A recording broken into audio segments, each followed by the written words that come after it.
Shalom to the elect.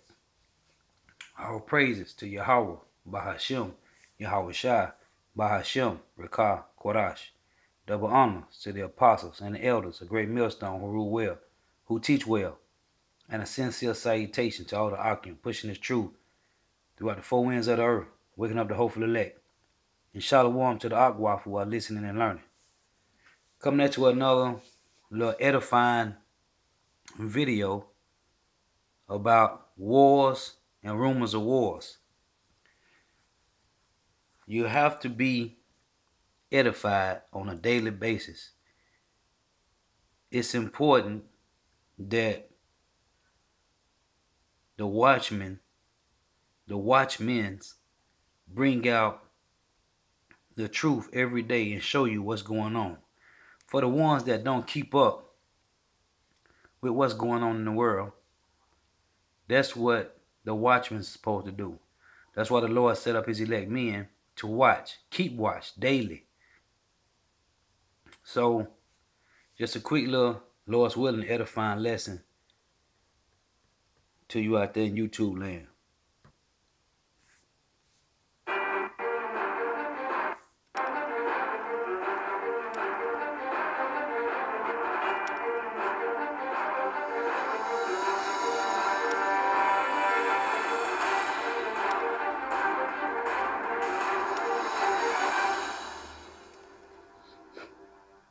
Welcome back again, everyone. It's Dina Calmetta here with CWW7 News.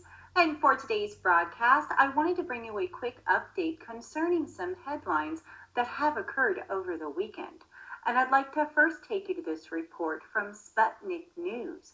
And they are reporting that Russia has stated that they are preparing for a war. A Russian diplomat confirmed on Friday that Russia's preparing to defend its territory against any aggression. The deputy director of the Russian Foreign Ministry's department commented on the U.S. unilateral withdrawal from the INF Treaty by saying that Washington is preparing a war and that Russia has to get ready to defend its territory, principles, and values. He said recently a meeting of the committee and the U.S. stated that Russia is preparing for war. Yes, Russia is preparing for war. I can confirm it. We are preparing to defend our homeland, our territorial integrity, our principles, our values, our people.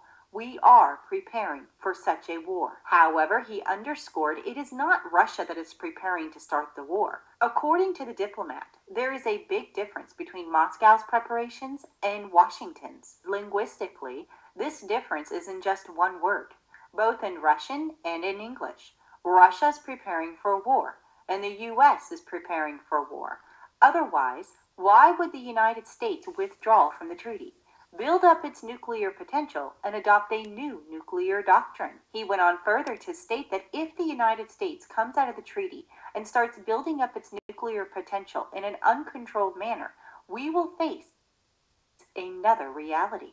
With that said, the TASS news agency is reporting that an undeclared war forces Russia to boost defense spending. The head of Russian State Duma's Budget and Tax Committee stated that I think everybody understands that an undeclared war against us is underway.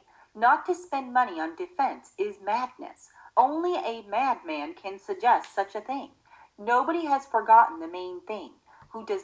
Nah, she just said, they said they finna spend more money on defense.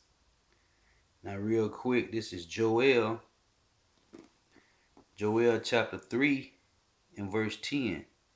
And it reads, beat your plowshares into swords and your pruning hooks into spears. Let the weak say, I am strong.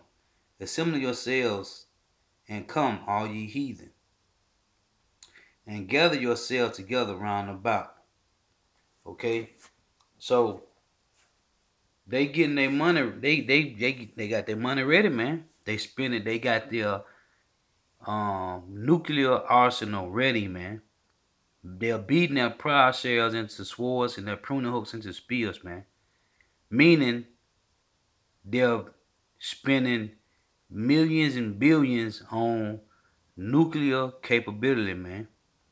Okay, they are hypersonic missiles. Does not want to feed his own army, will feed somebody else's army. Meanwhile, Europe has received its largest shipment of ordnance from the United States since NATO's bombing of Yugoslavia in 1999. And Russian experts are told that building up arsenals is connected to deterring Russia and possibly preparing for war. This is an indicator, a sign, that Americans seriously consider the possibility of war in Europe. Consequently, they have started building up military arsenals. Delivering such large shipments of ordnance is linked to the possibility of emerging military tasks for the U.S. Air Force. Against whom? There is only one opponent: the Russian Federation, stated the editor-in-chief of the National Defense magazine. He noted that boosting arsenals signals a change in operational plans on Russia. The increased likelihood of a military conflict with Russia conditions them to deliver additional arsenals of destructive weapons, which may be used by an American combat unit in the case of war. Editor-in-chief of the Arsenal of Fatherland magazine stated that such actions are in line with the U.S. strategy on deterring Russia. In particular, they represent an integral part of the Operation Atlantic Resolve, launched in the spring of 2014, and of the 30-30-30 strategy adopted in June of 2018. This is being done in the framework of the Operation Atlantic Resolve. It is a wide range of activities aimed at modernizing and improving the military infrastructure. Many aerodromes, ports, railroad junctions, canals, and trunk lines are being modernized. This is mostly happening in the countries of Eastern Europe, in particular in Poland and the Baltic states, but also in Norway, Germany, Bulgaria, Romania, and other countries. The plan's vision of deploying 30 land battalions, 30 air fighter squadrons, and 30 ships at NATO's eastern flank within 30 days. Thus, they are creating not only infrastructure, but also stocking up on ammunition, fuel, and so on. This is what they are doing now. It's pretty clear that Russia believes that the United States is also preparing for war. Now, hopefully, this is all talk and nothing will happen. But apparently, President Trump and President Putin will meet next month in Paris to sit down and talk. And also, President Trump has invited the Russian leader to the United States in the beginning of 2019. So hopefully they'll be able to sit down and talk. But I have a feeling, and President Trump has already hinted to this, that there will be a new INF treaty that will also include China. So I will definitely continue to keep you updated. But I would like to move on and talk about Iran next. The Military Times is reporting, as well as many other sources, that apparently 2 Iranian small boats were shadowing a U.S. ship carrying a top U.S. commander. Here's that report. Soon after the top U.S. commander in the Middle East boarded the USS Essex in the Persian Gulf, he could see one Iranian fast boat race across in front of the ship, while another shadowed it from the side. U.S. General Joseph Votel, head of U.S. Central Command, stated that he wasn't surprised that Iran's Islamic Revolutionary Guard took note of the assault ship as it patrolled Friday in the southern Gulf. The small boats, which were armed, came within about 300 yards of the Essex, and their radio chatter questioned what a U.S. aircraft from the ship was doing. Votel later told reporters that were traveling with him that the IRGC is trying to watch what the U.S. is doing in the region and collect as much information about that as they can. He said it shouldn't come as a surprise that we have some Iranian interest today around perhaps one of the most significant ships we have in the Arabian Gulf right now. It goes on further to report that it's unlikely that the IRGC knew that Votel was on the ship, but they may have seen his V-22 Osprey helicopters landing, as well as the F-35 demonstration. Finally, it reports that the IRGC boats routinely buzz around U.S. ships in the region, taking photos and collecting information. They previously have also launched drones to fly over and observe American ships, triggering concerns that they could possibly interfere with flight operations. So definitely very interesting. But at the same time, we have seen this from Iran in the past, and I'm sure we're going to see more of it in the future. But I will definitely continue to keep you updated. With that said, please. Hey, man, it's going down, man. Every day it's getting more serious. Every day. Day by day, man, they are gearing up for World War III. Now, a couple of days ago, U.S. North America, what was said on the news is that they had sent out the biggest. They said it was a drill. It was a military drill, but they said it was the biggest military drill that has been since the Cold War. So listen, man. They said it is a drill.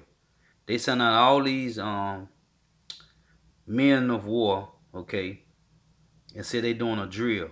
Listen, man, they ain't doing no drill, man. They don't send out them many people to go do no drill. Them many soldiers or warriors or however you want to say it to go do no drill.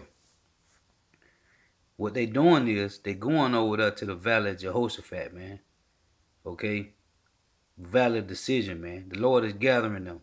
Now they said it was a drill on the news. And they said it was the biggest military since the Cold War. They ain't going for no drill, man. They're getting ready to go to the Valley of Jehoshaphat, man. Okay? Because the time is at hand for World War III.